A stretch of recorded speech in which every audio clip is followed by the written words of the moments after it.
الحمد لله رب العالمين، أشهد أن لا إله إلا الله وحده لا شريك له، وأشهد أن سيدنا ومولانا محمدًا عبده ورسوله. أما بعد، فأعوذ بالله من الشيطان الرجيم. بسم الله الرحمن الرحيم.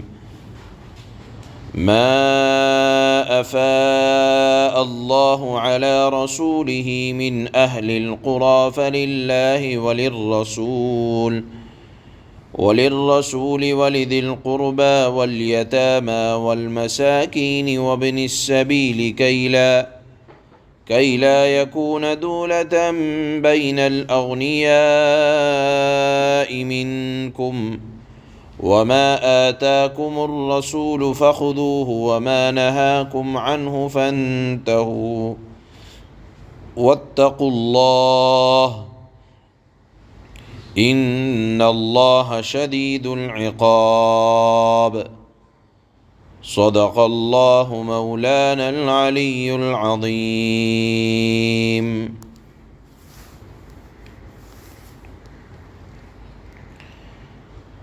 ذکر چل رہا ہے کہ اللہ کے نبی صلی اللہ علیہ وسلم نے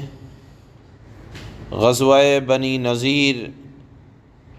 یعنی یہودیوں کی بستی جو مدینہ منورہ سے تقریباً 2 میل کے فاصلے پر تھی، اور جن کو اپنی طاقت و قوت، اپنے باغات اور اپنے قلعے پر بڑا ناز تھا، ان کو ان کی شرارتوں کی وجہ سے آپ نے محاصرہ کیا، پڑاؤ ڈالا۔ بالآخر انہوں نے اپنے اپنے گھروں کو چھوڑ دیا، اپنی جائیداد کو جتنا لے کر اپنی سواری پر جا سکتے تھے لے گئے۔ اس کے بعد جو بچا تو یہ مال فے تھا۔ دیکھیے، جنگ اور لڑائی کے نتیجے میں جو مال اللہ کے نبی صلی اللہ علیہ وسلم کو حاصل ہوتا تھا، تو جنگیں 2 طرح سے ہوا کرتی تھی۔ ایک جنگ وہ کہ جس میں جان مال بھی لگا، محنت بھی لگی، جان اللہ کے سپرد بھی ہوئی، جس میں لڑائی کی نوبت آئی۔ تو اب لڑائی کی نوبت آنے کے بعد اگر جنگ جیتی جا رہی ہے تو مال حاصل ہونے والا وہ مال غنیمت کہلایا جاتا ہے۔ یہ مال غنیمت جو حاصل ہو رہا ہے، مرضی نہیں ہوتی تھی کہ جو چاہے جو لے لے، بلکہ اللہ نے اس کے بھی قوانین بیان کیے۔ 10ویں پارے میں اگر آپ پڑھیں شروع کی آیات میں، تو اللہ نے مال غنیمت کو مجاہدین کے درمیان کیسے تقسیم کیا جائے گا اس کے اصول بیان کیے کہ 5 حصے ہوں گے، 4 حصے مجاہدین میں تقسیم کر دیے جائیں، اور 1 حصہ وہ اللہ کے لیے ہے۔ اللہ کے لیے مطلب یعنی بیت المال کا حصہ ہے۔ آپ اس کو آسان زبان میں یہ سمجھیں کہ اسلامی اسٹیٹ کا حصہ ہوگا، یعنی مسلمانوں کے خزانے میں جمع ہوگا، جس کے مصرف بھی 10ویں پارے میں بتا دیے گئے کہ یتیموں کے اوپر خرچ کیا جائے اور مسافروں کے اوپر خرچ کیا جائے، اسلامی ضروریات میں اس مال کو لگایا جائے۔ تو جیسے ہم نے بتلایا کہ جو مال لڑائی کے نتیجے میں حاصل ہو وہ مال غنیمت، اور مال غنیمت کا اصول یہ ہے کہ 5 حصے ہوں گے، 4 حصے مجاہدین میں، 1 حصہ اسلامی ریاست کا حصہ، بیت المال کا حصہ۔ اس کے علاوہ ایک مال حاصل ہوتا ہے اس جنگ سے جس میں لڑائی کی نوبت نہیں آئی، بلکہ جس طرح بنو نذیر کے دلوں میں اللہ نے رعب ڈال دیا، بغیر جنگ کے انہوں نے اپنے گھروں کو خالی کرنا شروع کر دیا۔ تو اب اس جنگ کے نتیجے میں یا بغیر لڑے جو مال حاصل ہو وہ مال فے کہلاتا ہے۔ اب یہ مال فے یعنی جو بغیر لڑے حاصل ہو، محض رعب کی وجہ سے حاصل ہو گیا، تو اب یہ مال فے ہے۔ اس کے بارے میں آپ نے آج کی آیت میں پڑھیں گے کہ اس مال فے کا حق کے حقدار خالص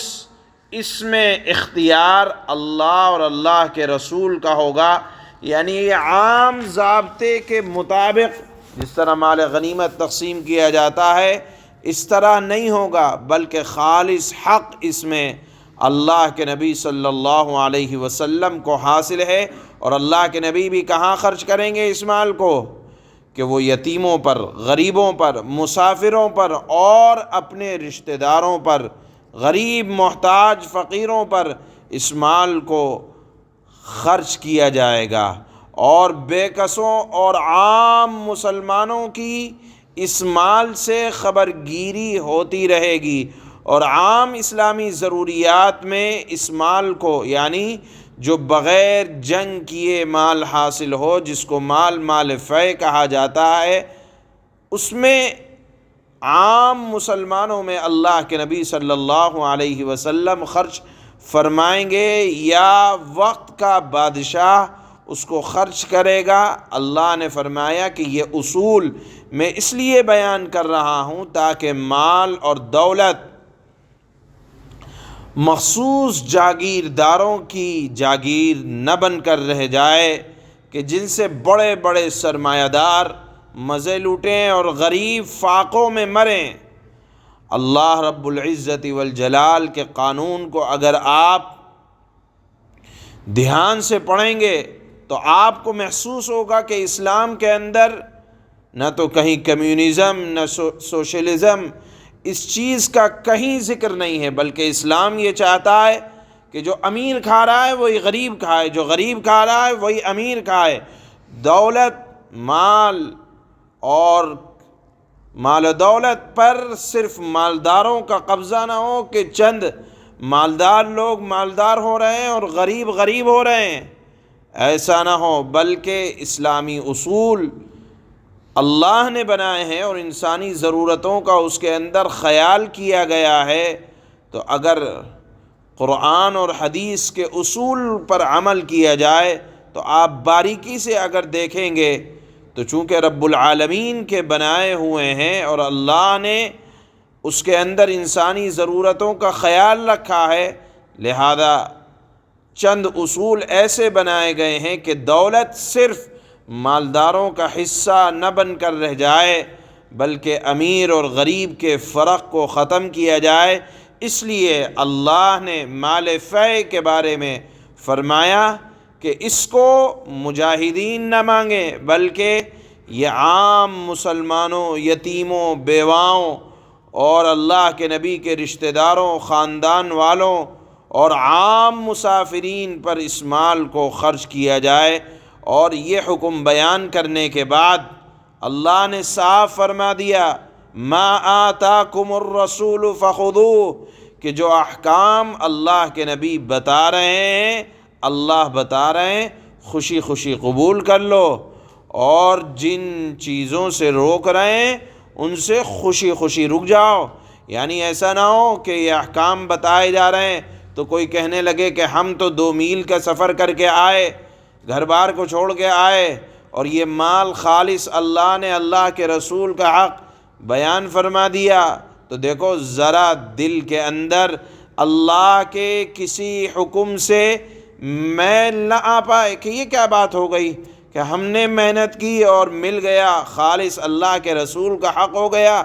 اللہ نے فرمایا واتقوا اللہ، اللہ سے ڈرتے رہو، ڈرتے رہو۔ کیوں؟ ان اللہ شدید العقاب، کہ اللہ سخت سزا دینے والا ہے۔ یہاں ایک بات کی وضاحت کی جائے کہ اللہ نے یہاں آیت میں فرمایا ما آتاکم الرسول فخذوہ وما نہاکم عنہ فانتہوا، کہ اللہ کے رسول جو دیں اس کو خوشی سے لے لو اور جس سے روکیں تو رک جاؤ۔ اس آیت کے ٹکڑے کے متعلق عام مفسرین نے لکھا ہے کہ اس حصے کو صرف مال فے کی حد تک، یعنی جو بغیر محنت کے مال ملے وہاں تک نہیں رکھنا چاہیے، بلکہ عام معاملات میں اللہ اور اللہ کے رسول کی اطاعت کا حکم اللہ نے یہاں آیت میں دیا ہے۔ بخاری اور مسلم کی حدیث ہے، اللہ کے نبی صلی اللہ علیہ وسلم نے ارشاد فرمایا کہ میں تمہیں کسی بات کا حکم دوں تو جہاں تک ممکن ہو اس پر عمل کرو، اور جس بات سے روک دوں اس سے اجتناب کرو۔ معلوم یہ ہوا کہ قانون اگر اللہ کے رسول نے بنا دیا تو مرتے دم تک آپ کو اسی قانون پر عمل کرنا ہے۔ یہی فرمایا کہ جتنا ممکن ہو سکے، یعنی اپنی ہمت اور طاقت کے بقدر اللہ کے قانون پر اور رسول اللہ کے قانون پر عمل کی کوشش کرو۔ یہی انسانیت کی کامیابی کا ذریعہ ہے، اور اسی کو آیت میں اللہ نے بیان فرمایا کہ سن لو، دولت صرف مالداروں کا حق نہیں ہے، بلکہ غریبی کے فرق کو ختم کرنے کے لیے مال فے کے نظام میں اللہ نے بادشاہ یا رسول اللہ یا اللہ کا حق بیان فرمایا، اور پھر اس کے خرچ کرنے کے ذرائع بھی اللہ نے بیان فرمائے ہیں۔ اس مضمون کو اس آیت میں اللہ نے بیان فرمایا ہے۔ اللہ فرماتے ہیں ما افاء اللہ علی رسولہ من اہل القرى فللہ وللرسول ولذی القربى والیتامى والمساکین وابن السبیل کی لا یکون دولة بین الاغنیاء منکم وما آتاكم الرسول فخذوه وما نهاكم عنه فانتهوا واتقوا الله إن الله شديد العقاب۔ اللہ اپنے رسول کو دوسری بستیوں سے جو مال بھی فے کے طور پر، فے کا مطلب بتلایا کہ بغیر محنت کے مل جائے، یعنی لڑائی نہیں ہوئی، محض اللہ نے رعب ڈال دیا بنو نذیر والوں کے درمیان تو وہ اپنی بستیوں کو چھوڑ کر جلا وطن ہو گئے، اس نتیجے میں جو مال ملا فے کے طور پر اللہ اپنے رسول کو دلوا دے تو وہ اللہ کا حق ہے۔ یعنی عام مجاہدین مال غنیمت کی طرح اس میں حصہ نہ مانگیں، تو وہ اللہ کا حق ہے اور اس کے رسول کا، اور قرابت داروں کا، یعنی اللہ کے رسول کے قرابت داروں کا، یتیموں کا، مسکینوں کا، مسافروں کا، تاکہ وہ مال صرف انہی کے درمیان گردش کرتا نہ رہ جائے، یعنی مال صرف مالداروں کے درمیان